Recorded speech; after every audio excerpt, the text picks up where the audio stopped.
ఎవరి మనస్సులోని మాటలైనా తెలుసుకోవడానికి 3 మార్గాలుంటాయి. కానీ ఈ 3 మార్గాల్ని అర్థం చేసుకోవడం చాలా అవసరం. మీరు ఈ 3 మార్గాల్ని అర్థం చేసుకుంటే ఎవరి మనస్సులోని మాటలనైనా చాలా సులభంగా తెలుసుకోవచ్చు. చాలా కాలం క్రితం ఒక చిన్న గ్రామం ఉండేది. ఆ గ్రామంలో 2 అన్నదమ్ములు నివసించేవారు. పెద్దన్నయ్యకు చూపు లేకపోవడంతో అతనెప్పుడూ ఇంట్లోనే కూర్చునేవాడు. తమ్ముడు వ్యవసాయం చేసేవాడు. కానీ పొలాల్లోకి జంతువులు ఎక్కువగా రావడం వల్ల పంట మొత్తం నాశనమయ్యేది. దీనివల్ల తమ్ముడు చాలా ఇబ్బంది పడేవాడు. ఒకరోజు అతనికి ఒక ఆలోచన వచ్చింది. పొలాల నుంచి ఈ జంతువుల్ని వెళ్ళగొట్టడానికి నా అన్నయ్య సహాయం ఎందుకు తీసుకోకూడదు అని ఆలోచించాడు. ఎలాగో అన్నయ్య ఇంటి దగ్గర ఖాళీగా ఉంటాడు. పొలంలో కూర్చుంటే జంతువుల అడుగుల చప్పుడు వినబడగానే గట్టిగా అరిచి వాటిని వెళ్ళగొట్టగలడు. దీనివల్ల మన పంట నాశనం కాకుండా ఉంటుంది అని అనుకున్నాడు. ఇలా ఆలోచించిన తర్వాత అతను తన పొలంలో ఒక గుడిసెను సిద్ధం చేసి తన అంధుడైన అన్నయ్యను పొలంలో కూర్చోబెట్టాడు. అన్నయ్య, ఏదైనా జంతువు అడుగుల చప్పుడు నీకు వినిపిస్తే మీరు గట్టిగా అరవండి. అప్పుడు ఆ జంతువులు ఇక్కడి నుంచి పారిపోతాయి, మన పంటలు రక్షించబడతాయి అని చెప్పాడు. పెద్దన్నయ్య సంతోషంగా తమ్ముడు మాట విని ఆ రోజు నుంచి పొలంలోనే ఉండడం మొదలుపెట్టాడు. ఏదైనా జంతువు చప్పుడు వినిపించగానే అతను గట్టిగా అరిచేవాడు. దాంతో ఆ జంతువులు అక్కడి నుంచి పారిపోయేవి. ఇలా చేస్తూ చాలా రోజులు గడిచాయి. ఒకరోజు ఒక జింక పరిగెత్తుకుంటూ వచ్చి పొలం కంచెను విరగ్గొట్టి అక్కడి నుంచి పారిపోయింది. కానీ ఆ జింకను వేటాడుతూ ఒక రాజు కూడా ఆ పొలానికొచ్చాడు. అప్పుడు రాజు దృష్టి ఆ అంధుడైన వ్యక్తిపై పడింది. రాజు అతనితో, చూడు, నేనిక్కడ ఒక జంతువుని వేటాడుతూ వచ్చాను. నువ్వు ఆ జంతువుని ఇక్కడ చూశావా అని అడిగాడు. దానికి ఆ వ్యక్తి, రాజా, నేను అంధుణ్ణి, నేనే జంతువుని ఎలా చూడగలను? కానీ నా పొలం నుంచి పారిపోయిన ఆ జంతువు మీకు తగినది కాదని నేను ఖచ్చితంగా చెప్పగలను. దాని వెనుక మీ సమయాన్ని వృధా చేయకండి అని చెప్పాడు. అంధుడైన ఆ వ్యక్తి మాటలు విని రాజు ఆశ్చర్యపోయాడు. ఇతనికి కళ్ళు లేవు కదా, మరి నేను వెతుకుతున్న జింక నాకు తగినది కాదని ఇతనికి ఎలా తెలిసింది అని రాజు ఆలోచించాడు. అప్పుడు రాజు అతనితో, నువ్వు అబద్ధం చెప్పడం లేదు కదా, నీకు కళ్ళు లేనప్పుడు ఇక్కడి నుంచి వెళ్ళిపోయిన జంతువు నాకు తగినది కాదని నీకెలా తెలిసింది అని అడిగాడు.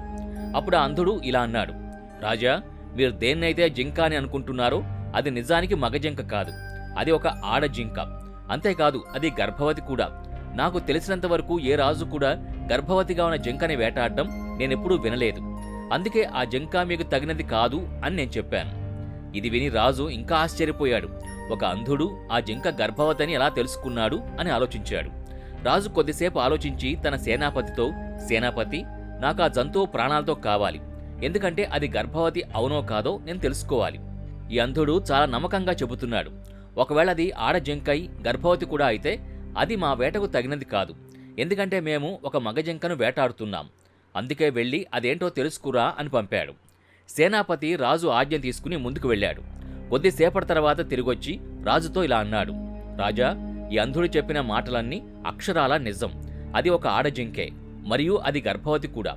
ఇది విని రాజు ఆశ్చర్యానికి గురయ్యాడు. గుడ్డివాడైన ఒక వ్యక్తికి ఇవన్నీ ఎలా తెలిసాయి అని రాజు మనసులో ఎన్నో ప్రశ్నలు మొదలయ్యాయి. ఆ అంధుడు ఇదంతా ఎలా తెలుసుకున్నాడో లోతుగా తెలుసుకోవాలని రాజు నిర్ణయించుకున్నాడు. రాజు ఆ అంధుడి దగ్గరికి వెళ్లి ఇలా అడిగాడు, నువ్వు నిజంగా అంధుడివా కాదా అనేది నాకు తెలియదు, కానీ నేనొక విషయం తెలుసుకోవాలని వచ్చాను.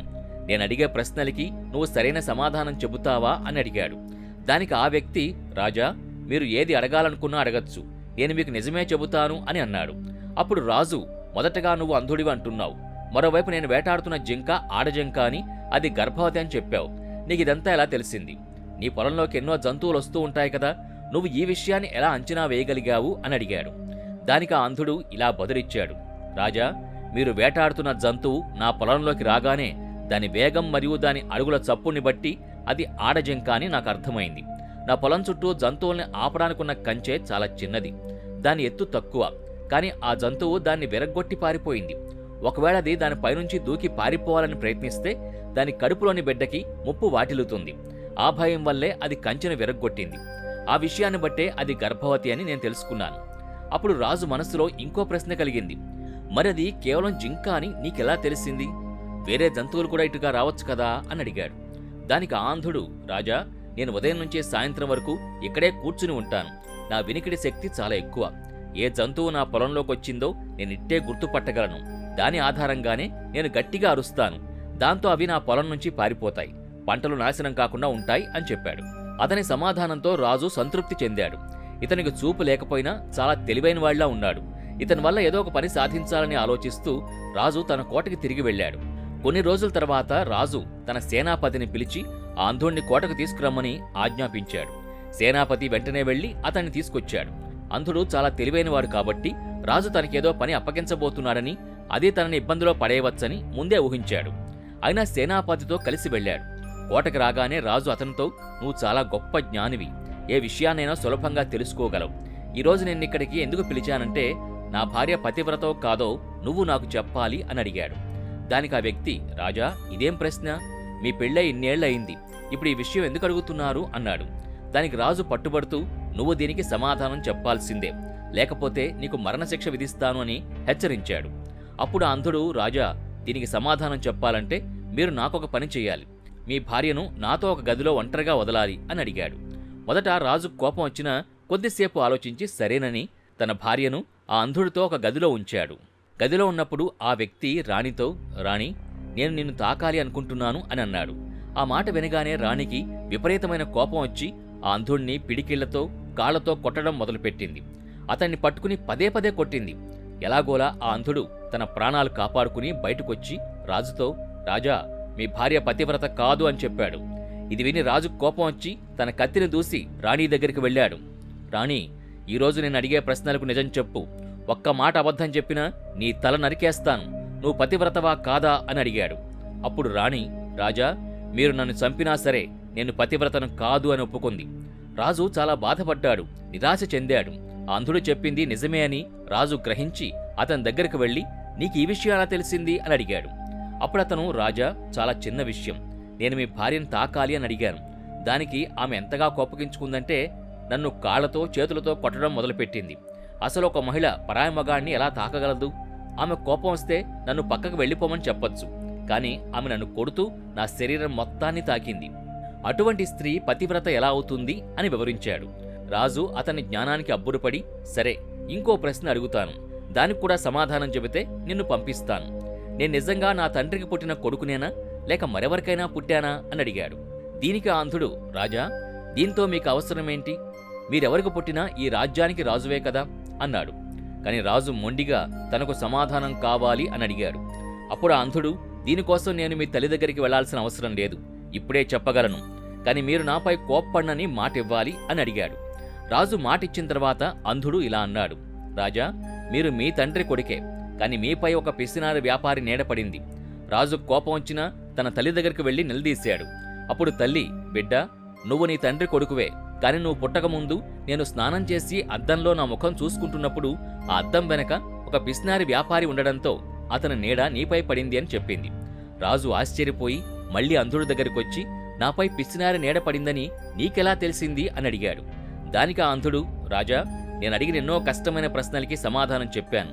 ఇంకెవరైనా రాజు అయితే నాకెంతో బహుమతి ఇచ్చేవాడు, కాని మీరు నాకు ఒక్క రూపాయి కూడా ఇవ్వలేదు, అందుకే మీరు పిసినారి అని గ్రహించాను అని అన్నాడు.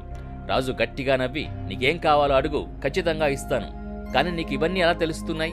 మనసులోని మాటల్ని అంత ఖచ్చితంగా ఎలా చెబుతున్నావు అని అడిగాడు. అప్పుడు ఆ అంధుడు ఇలా వివరించాడు, రాజా, మనస్సుకంటూ ఒక భాష ఉంటుంది, అది మనిషి ప్రవర్తన ద్వారా బయటపడుతుంది. కళ్ళు, పెదవులు, ఆహారపు అలవాట్లు, పనులు ఇవన్నీ చూసి మనసులో ఏముందో తెలుసుకోవచ్చు. కాని నేను పుట్టుకతోనే అంధుణ్ణి కాబట్టి నేను వారి పనుల ద్వారా గ్రహిస్తాను. ఏదైనా విషయం తెలుసుకోవాలంటే నేను వారికి ఒక పనిస్తాను, వారు ఆ పనిని చేసే విధానాన్ని బట్టి వారి మనసులో ఏముందో తెలుసుకుంటాను. అప్పుడు రాజు, మరి నేను కూడా ఎదుటివారి మనసులోని మాటల్ని తెలుసుకోగలనా అని అడిగాడు. దానికి ఆ అంధుడు, ఖచ్చితంగా తెలుసుకోవచ్చు రాజా, కాని దానికి ముందు మీ మనసును ప్రశాంతంగా ఉంచుకోవాలి. మీ మనసు వర్తమానంలో ఉండాలి. దానికి 3 మార్గాలు ఇప్పుడు మీకు చెబుతాను. మనం మన మనస్సుని వర్తమానంలో ఉంచినప్పుడే ఎదుటివారి మనసులోని ఆలోచనలు తెలుసుకోగలం. మనం గతంలో జరిగిన విషయాల గురించి ఆలోచిస్తూ ఉంటే ఎదుటివారు ఇప్పుడు ఏం చేస్తున్నారో మనం తెలుసుకోలేము. కాబట్టి మనసుని ఏకాగ్రతతో ఉంచాలి.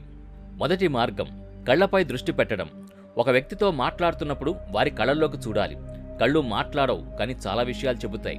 కళ్ళలోని సిగ్నల్ మనం అర్థం చేసుకోగలిగితే వారి మైండ్లో ఏం నడుస్తుందో, వారు ఏం చేయబోతున్నారో తెలుసుకోవచ్చు. ఒక దొంగ కళ్ళల్లోకి చూస్తే అతనేదో తప్పు చేశాడని తెలుస్తుంది. అలాగే ఒక తెలివైన వాడి కళ్ళల్లో ఆ తెలివి కనిపిస్తుంది. ఎవరైనా అబద్ధం చెబుతున్నారో లేదో తెలియాలంటే వారు కళ్ళను ఇటు అటు తిప్పుతున్నారో, మీతో కళ్ళు కలపలేకపోతున్నారో గమనిస్తే సరిపోతుంది. రెండో మార్గం, ముఖ కవళికల్ని గమనించటం. ముఖం ద్వారా మనసులోని మాటలు సులభంగా అర్థమవుతాయి. ఒక వ్యక్తి నిరాశగా ఉన్నాడా, బాధలో ఉన్నాడా, లేక సంతోషంగా ఉన్నాడా అనేది అతని ముఖం ద్వారా తెలిసిపోతుంది. వారు నోటితో ఏం చెప్పకపోయినా ముఖం ద్వారా అన్నీ కనిపెట్టవచ్చు. మూడో మార్గం, చేతులు మరియు శరీర కదలికలు. ఎవరైనా మాట్లాడుతున్నప్పుడు వారి చేతులు ఎలా కదులుతున్నాయి, వారు ముఖాన్ని పదే పదే తాకుతున్నారా, చేతులు ఒకదానికొకటి నులుముకుంటున్నారా వంటి విషయాల్ని గమనించాలి. ఇవన్నీ వారు మీ మాటలపై ఎంత శ్రద్ధ చూపిస్తున్నారు, వారి మనసులో ఏం నడుస్తోంది అనేది తెలియజేస్తాయి. ఈ 3 విషయాల్ని మీరు బాగా అర్థం చేసుకుంటే ఎవరి మనసునైనా ఇట్టే కనిపెట్టచ్చు. కానీ ఇవన్నీ చేయాలంటే మీ మనసు ప్రశాంతంగా వర్తమానంలో ఉండాలి. మీరు గతంలోనో లేదా భవిష్యత్తు గురించి ఆలోచనలో ఉంటే ఎదుటివారి ప్రవర్తనని మీరు గమనించలేరు. ఇది ఒక రకమైన విద్య. నా గురువు నాకు నేర్పించారు. దీనికోసం మీరు నాతో కొన్నాళ్లు ఉండి అభ్యాసం చేయాలి. రాజు వెంటనే అంగీకరించి ఆ అంధుణ్ణి తన రాజ్యానికి రాజగురువుగా నియమించుకున్నాడు. మరియు రాజు అతని శిష్యుడిగా మారాడు. మిత్రులారా, ఈ కథ మీకెలా అనిపించింది? ఈ వీడియో ద్వారా మీరెన్నో విషయాలు నేర్చుకున్నారని ఆశిస్తున్నాను. మీరు మా ఛానల్కి కొత్తగా వచ్చినట్టయితే సబ్స్క్రైబ్ చేయడం మర్చిపోకండి. మళ్ళీ మరొక వీడియోలో కొత్త ఆలోచనలతో కలుద్దాం. అంతవరకు మీకు ధన్యవాదాలు. మీరు జీవితాంతం ఆరోగ్యంగా మరియు తెలివిగా ఉండాలని ఆశిస్తున్నాను.